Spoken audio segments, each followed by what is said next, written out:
Guarantee BJP ಬಂದೇ ಬರುತ್ತೆ. ಅಪಾರ ಬಡ ಜನಗಳು ಸೇವೆ ಮಾಡ್ತಕ್ಕಂಥ ಮಂಜುನಾಥ್ ಅವ್ರು ಆಗ್ಬೇಕು. ಕಳ್ಳರು ಸುಳ್ಳು ಆಗೋದೆಲ್ಲ ನಿಜ ಇಲ್ಲ. ಕೋವಿಡ್ ಟೈಮಲ್ಲಿ ಎಲ್ಲಾರ್ಗು ನಾನು ಹೆಗ್ಲು ಕೊಟ್ಟಿದ್ದೀನಿ ಹಂಗೆ ಅಂತ ಎಲ್ಲ ಸುಳ್ಳು ಮೇಡಮ್. ಆ ಟೈಮಲ್ಲಿ ಒಬ್ರು ಒಂದು ಕಾಂಗ್ರೆಸ್ ಅವ್ರು ಯಾರನ್ನಾಗ್ಲಿ ಸರಿ ಒಂದು ಹೆಲ್ಪ್ ಮಾಡ್ಲಿಲ್ಲ, ಏನೋ ಬರ್ಲೂ ಇಲ್ಲ ಅವರು. CN ಮಂಜುನಾಥ್ ಅವರು ಬಂದಿರೋದ್ರಿಂದ ಯಾವ್ರಿಗೆ ನಡ್ಕ ಬಂದ್ಬಿಟ್ಟಿದೆ. ಈಗ ಎಲ್ಲ ಸುಳ್ಳಿನ ಪ್ರಚಾರ ಮಾಡ್ಕೊಂತ ಇದ್ದಾರೆ. ಇವಾಗ ಮತ ಇದಕ್ಕೋಸ್ಕರ ಸುಲಭವಾಗಿ ಗೆಲ್ತಾರೆ ಮೇಡಮ್. ಯಾಕಂದ್ರೆ ಈ ಸತಿ ಬಿಜೆಪಿ ಅಲ್ಲೇ ಇದೆ. ದೇಶ ಉಳಿಬೇಕಂದ್ರೆ ಮೋದಿ ಅವರೇ ಬರ್ಬೇಕು. ಚಂಡಾಳರು 75ನೇ ಶತಮಾನಕ್ಕೆ ಹೋಗ್ಬೇಕಂದ್ರೆ ಚಂಡಾಳರು ಬರ್ಬೇಕು. ಧರ್ಮಸ್ಥಳದ ಮಂಜುನಾಥ ಹೇಗೋ ಆ ತರನೇ ಅನ್ಕೊಂಡೆ ನಾವು ವಿಶ್ವಾಸದಿಂದ ಮಾಡ್ತಾ ಇದ್ದೀವಿ. ಮಂಜುನಾಥ್ ಅವರೇ ಗೆಲ್ತಾರೆ. DK ಸುರೇಶ್ ಅನ್ನೋರು ಅವ್ರ ಪರಿಚಯನೇ ಇಲ್ಲ ಜನಕ್ಕೆ. ಪರಿಚಯ ಇಲ್ದಿರೋ ವ್ಯಕ್ತಿಗೆ ಪಕ್ಷ ನೋಡಿ ಹೆಂಗ್ ಗೊತ್ತಾಗ್ತಾರೆ. ಗ್ರಾಮಾಂತರ ಲೋಕಸಭಾ ಕ್ಷೇತ್ರದ ಬಿಜೆಪಿ ಅಭ್ಯರ್ಥಿ ಡಾಕ್ಟರ್ CN ಮಂಜುನಾಥ್ ಅವರು ಇಂದು ಏನು HMT ವಾರ್ಡ್ ಏನಿದೆ, ಸೊ ಅಲ್ಲಿ ಬಿಜೆಪಿ ಲೀಡರ್ ಆಗಿರುವಂತಹ ರಂಗಣ್ಣ ಅವರ ಮನೆಯಲ್ಲಿ ಉಪಹಾರವನ್ನ ಸೇವಿಸಿದ್ರು. ಸೊ ಆ ಮನೆ ಮಂದಿ ಎಲ್ಲ ಇದ್ದಾರೆ, ಅವರನ್ನ ಕೂಡ ಮಾತಾಡಿಸ್ತಾ ಹೋಗ್ತೀನಿ. ಮೇಡಮ್, ಎಷ್ಟು ಖುಷಿ ಆಗ್ತಾ ಇದೆ? ತುಂಬಾನೇ ಖುಷಿ ಆಗ್ತಾ ಇದೆ ಮೇಡಮ್. ಈಗ ಬೆಂಗಳೂರು ಗ್ರಾಮಾಂತರ ಅಂದ್ರೆ ಕಾಂಗ್ರೆಸ್ ಹೇಳ್ತಾ ಇತ್ತು ನಮ್ಮ ಭದ್ರಕೋಟೆ ಅಂತ, ಬಟ್ ಈ ಬಾರಿ ಮತದಾರರು ಬದಲಾವಣೆಯನ್ನ ಬಯಸಿದಾರ ಹೇಗೆ? ಖಂಡಿತ ಬದಲಾಯಿಸಿದ್ದಾರೆ ಮೇಡಮ್. ಈ ಸತಿ ಗ್ಯಾರಂಟಿ ಬಿಜೆಪಿ ಬಂದೇ ಬರುತ್ತೆ. ನಿಮ್ಮನೆಗೆ ತಿಂಡಿಗೆ ಬರ್ತಾರೆ ಅಂತ ಯಾವಾಗ ಗೊತ್ತಾಯ್ತು? ಏನ್ ಅನ್ನಿಸ್ತು ಅವಾಗ? ತುಂಬಾನೇ ಖುಷಿ ಆಯ್ತು. ಇಡ್ಲಿ ಮಾಡಿದ್ವಿ, ಇಡ್ಲಿ ವಡೆ ತಿಂದ್ರು ಸರ್? ಏನ್ ತಿಂದ್ರು? ಇಡ್ಲಿ ತಿಂದ್ರು. ಏನಾದ್ರು ಹೇಳಿದ್ರ ತಿಂದ ಬಳಿಕ? ಖುಷಿ ಆಯ್ತು ಅವ್ರಿಗೂ. ತಿನ್ನಲ್ಲ ಅಂತಾನೆ ಹೇಳಿದ್ರು. ಇಡ್ಲಿ ನೋಡ್ಬಿಟ್ಟು ಇಲ್ಲ ಸ್ವಲ್ಪ ದರ್ದನ ಕೊಡಮ್ಮ ತಿಂತೀನಿ ಅಂತ ಹೇಳ್ಬಿಟ್ಟೆ ತಿಂದ್ರು. ಖುಷಿ ಆಯ್ತು ಮೇಡಮ್ ನಮಗೂ. ಅಂದ್ರೆ ಎಲ್ಲರೂ ಸೇರಿ ಮನೆಯಲ್ಲೇ ಪ್ರಿಪೇರ್ ಮಾಡಿದ್ರ ಹೇಗೆ? ಮಾಡಿದ್ವಿ. ಮೇಡಮ್, ತಮ್ಮ ಹೆಸರು? ವೇದ. ಯಾರಾಗ್ಬೋದು MP ಇಲ್ಲಿ? Same Manjunath sir. ಯಾಕೆ ಮಂಜುನಾಥ್ ಸರ್ ಅವರೇ ಆಗ್ತಾರೆ ಅಂತ ಅನ್ಸುತ್ತೆ? ಮಂಜುನಾಥಿಂದ ಅಂದರೆ ಬಟ್ ಅವ್ರು ತುಂಬ ಕೆಲಸಗಳು ಮಾಡಿದ್ದಾರೆ. ಬಟ್ ಅವರೇ ಬರಬೇಕು ಅನ್ನೋದು ನಮ್ಮದು ಒಂದು ಆಸೆ. ಎಲ್ಲರೂ ಕೂಡ ಸೇರಿ ಫೋಟೋ ತೆಗೆಸ್ಕೊಳ್ತಾ ಇದ್ರಿ, ಎಲ್ಲರ ಮುಖದಲ್ಲೂ ಖುಷಿ ಇತ್ತು. ತಾವು ತೆಗೆಸ್ಕೊಂಡ್ರೆ ಹೇಗೆ?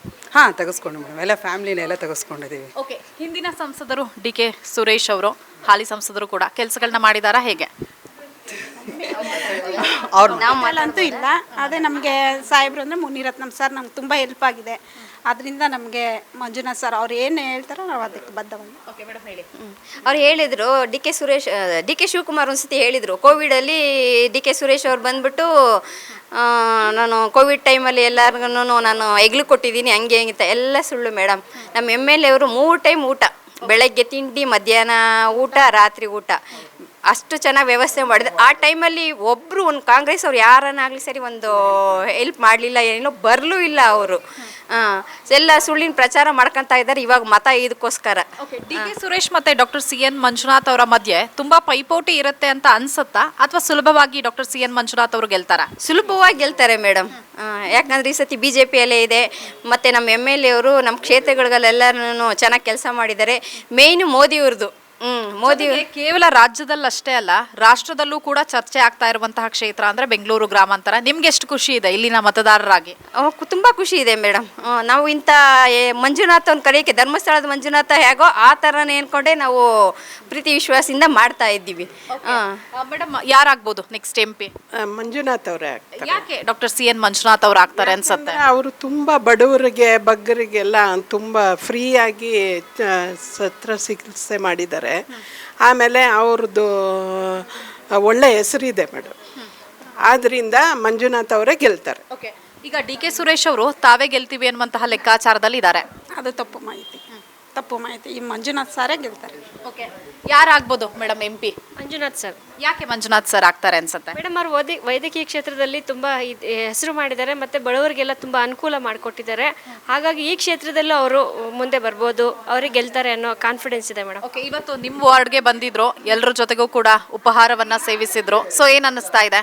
ತುಂಬ ಖುಷಿ ಆಗ್ತಿದೆ ಮೇಡಮ್. ಅಂಥ ಒಂದು ವ್ಯಕ್ತಿ ನಮ್ಮ ಜೊತೆಯಲ್ಲಿ ಬಂದು ನಮ್ಮ ಮನೇಲಿ ಉಪಹಾರ ತಗೊಂಡು ನಮ್ಮ ಜೊತೆ ಒಂದು ಫೋಟೋ ಇಸ್ಕೊಂಡಿದ್ದಾರೆ ಅಂದರೆ ನಮಗೆ ತುಂಬ ಖುಷಿ ಆಗ್ತಿದೆ ಮೇಡಮ್. Thank you sir. ತಮ್ಮ ಹೆಸರು? ನಮ್ಮ ಹೆಸರು ನಾರಾಯಣ ಅಂತ. ನೆಕ್ಸ್ಟ್ ಬೆಂಗಳೂರು ಗ್ರಾಮಾಂತರ ಲೋಕಸಭಾ ಕ್ಷೇತ್ರದಿಂದ ಯಾರು ಸಂಸದರಾಗಬಹುದು? ಡಾಕ್ಟರ್ ಮಂಜುನಾಥ್ ಅವ್ರು ಆಗ್ತಾರೆ. ಅಪಾರ ಬಡ ಜನಗಳು ಸೇವೆ ಮಾಡ್ತಕ್ಕಂಥ ಮಂಜುನಾಥ್ ಅವ್ರು ಆಗ್ಬೇಕು.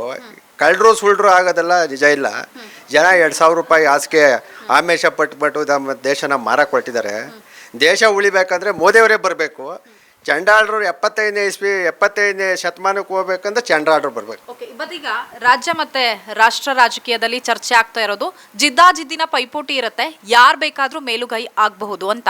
ಮಂಜುನಾಥ್ ಅವರೇ ಆಗೋದು ಈ ಬಾರಿ. ಮಂಜುನಾಥ್ ಅವರೇ ಎಷ್ಟು ಮತಗಳ ಅಂತರದಿಂದ ಆಗ್ಬೋದು ಅನ್ಸುತ್ತೆ? ಗೆಲ್ತಾರೆ ಅವರು. ಸರ್, ಈಗ ಆರ್ ನಗರ ವಿಧಾನಸಭಾ ಕ್ಷೇತ್ರ ಕೂಡ ಪ್ರಮುಖವಾದಂತಹ ಪಾತ್ರ ವಹಿಸುತ್ತೆ. ಎಷ್ಟು ಲೀಡ್ ಕೊಡ್ತೀರಾ ಇಲ್ಲಿ ಪೀಣ್ಯದಲ್ಲ 1 ಲಕ್ಷ ಲೀಡ್ ಕೊಡ್ತೀವಿ. Okay, thank you. ನನ್ನ ಹೆಸರು ಚಂದ್ರಶೇಖರ್ ಅಂತ. ನೆಕ್ಸ್ಟ್ ಯಾರು ಸಂಸದರಾಗ್ಬೋದು ಸರ್? ಡಾಕ್ಟರ್ ಮಂಜುನಾಥ್ ಅವರೇ. ಯಾಕೆ sir doctor C N Manjunath ಅವ್ರು ಆಗ್ತಾರೆ ಅನ್ಸುತ್ತೆ? ಮೇಡಮ್, ಇಷ್ಟು ವರ್ಷ ಕಾಂಪಿಟೇಟರ್ ಯಾರು ಇರಲಿಲ್ಲ. ಈ ಸತಿ ಮಂಜುನಾಥ್ ಅವರು ತುಂಬ ಕಾಂಪಿಟೇಷನ್ ಇದ್ದಾರೆ, ಪ್ಲಸ್ ಅವ್ರಿಗೆ ತುಂಬ ಒಳ್ಳೆಯ ಹೆಸರಿದೆ. ಆದ್ದರಿಂದ ಡಾಕ್ಟರ್ ಮಂಜುನಾಥ್ ಅವರೇ ಈ ಸತಿ. ಈಗ ಪೀಣ್ಯದ ಜನ ಎಲ್ಲ ಏನು ಹೇಳ್ತಾರೆ ಸರ್? ಯಾವ ಪಕ್ಷದ ಪರವಾಗಿದ್ದಾರೆ?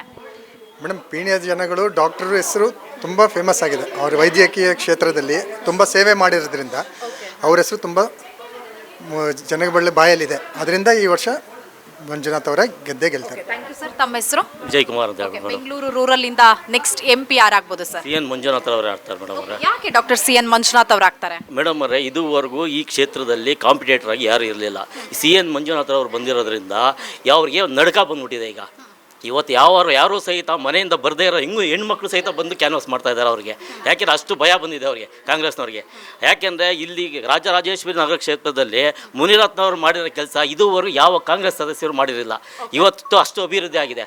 ಆದ್ದರಿಂದ ಜನ ಇಡೀ ಕ್ಷೇತ್ರದ ಗ್ರಾಮಾಂತರ ಏನಿದೆಯಾ ಸಿ ಎನ್ ಮಂಜುನಾಥ್ ಅವರಿಗೆ ಗೆಲ್ಸ್ತಾರೆ ಮೇಡಮ್ ಅವರೇ. ಎಷ್ಟು ಲೀಡಲ್ಲಿ ಗೆಲ್ಬಹುದು ಅಂತ ಅನ್ಸುತ್ತೆ ಸರ್? 2 ರಿಂದ 3 ಲಕ್ಷ ಲೀಡಲ್ಲಿ ಗೆಲ್ತಾರೆ ಮೇಡಮ್ ಅವರೇ. DK ಸುರೇಶ್ ಅವರು ಪ್ರಬಲವಾಗಿರುವಂತಹ ಪ್ರತಿಸ್ಪರ್ಧಿನ ಮಂಜುನಾಥ್ ಅವ್ರಿಗೆ? ಇಲ್ಲ ಮೇಡಮ್ ಅವರೇ, ಯಾಕೆಂದರೆ ಈ ರಾಜರಾಜೇಶ್ವರಿ ಕ್ಷೇತ್ರಕ್ಕೆ ಅವ್ರು ಇದುವರೆಗೂ 2 ಬಾರಿ ವಿಸಿಟ್ ಕೊಟ್ಟಿರೋದು. ಅದು ಕೆಲವರು ಮನೆಗೆ ಮಾತ್ರ. ಗ್ರಾಮದ ಯಾವುದೇ ಗ್ರಾಮಗಳ ಮನೆಗೆ ಭೇಟಿ ನೀಡಿಲ್ಲ ಅವರು. ಯಾವುದೇ ರೀತಿಯ ಕಾರ್ಯಕ್ರಮಗಳನ್ನು ಕೊಟ್ಟಿಲ್ಲ ಅವರು. ಯಾವುದೇ ಒಂದು ಸಹಾಯ ಮಾಡಿಲ್ಲ. ಕೋವಿಡ್ ಟೈಮಲ್ಲಿ ಅವರು ಇದುವರೆಗೂ ಈ ಗ್ರಾಮಕ್ಕೆ ಎಂಟ್ರಿ ಆಗಿಲ್ಲ ಅವರು. ಅಂಥ ಸಂದರ್ಭದಲ್ಲಿ ಮುನಿರತ್ನ ಅವರು ಬೆಳಗ್ಗೆ ತಿಂಡಿ, ಮಧ್ಯಾಹ್ನ ಊಟ, ರಾತ್ರಿ ಊಟ ಇಷ್ಟು ಸಹ ಮಾಡಿದ್ದಾರೆ. ಮತ್ತು ನೀವು ಈಗಾಗಲೇ ನೀವು ಪ್ರದಕ್ಷಿಣೆ ಮಾಡ್ಕೊಂಬಂದಿರ. ಎಂಥ ರೋಡ್ ಇದೆ, ಶಾಲಾ ಕಾಲೇಜುಗಳು ಕಟ್ಟಿದ್ದಾರೆ, ಮತ್ತು ಈ ರಿಂಗ್ ರೋಡ್ ಎಲ್ಲ ಮಾಡಿದ್ದಾರೆ. ಅಂಥ ವ್ಯಕ್ತಿನ ಬಿಟ್ಬಿಟ್ಟು ನಾವು ಯಾರೋ ಬರ್ದೇ ಇರೋನ್ನೆಲ್ಲ ನಾವು ಗೆಲ್ಸೋಕ್ಕಾಗುತ್ತಾ? DK ಸುರೇಶ್ ಅವರು ಹೇಳ್ತಾರೆ, ಕೋವಿಡ್ ಸಂದರ್ಭದಲ್ಲಿ PPE ಕಿಟ್ ಅನ್ನು ಹಾಕೊಂಡು ಹೆಣವನ್ನ ಕೂಡ ಎತ್ತಿದ್ದೀನಿ.